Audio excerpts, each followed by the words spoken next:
વડોદરા વકીલ મંડળના પૂર્વ પ્રમુખ નલિન પટેલનું નિધન. વડોદરાના કાયદાકીય ક્ષેત્રમાંથી એક અત્યંત દુઃખદ સમાચાર સામે આવ્યા છે. વડોદરા વકીલ મંડળના પૂર્વ પ્રમુખ અને બાર કાઉન્સિલર ઓફ ગુજરાતના ઉમેદવાર નલિન પટેલનું આજે સવારે નિધન થયું છે. છેલ્લા એક અઠવાડિયાથી હોસ્પિટલમાં સારવાર લઈ રહેલા નલિન પટેલના અવસાનથી વડોદરાના વકીલોમાં અને તેમના ચાહકોમાં ભારે શોકની લાગણી વ્યાપી ગઈ છે. નલિન પટેલ વડોદરા બાર એસોસિએશનના પૂર્વ પ્રમુખ તરીકે સેવા આપી ચૂક્યા છે.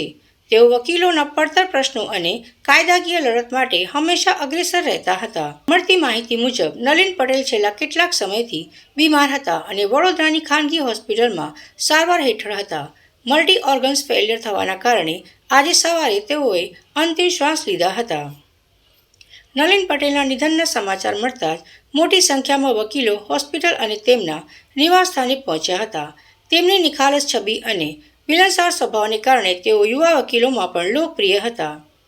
નલિન પટેલના નિધનથી વડોદરાએ એક બાહોશ વકીલ અને મક્કમ નેતા ગુમાવ્યા છે.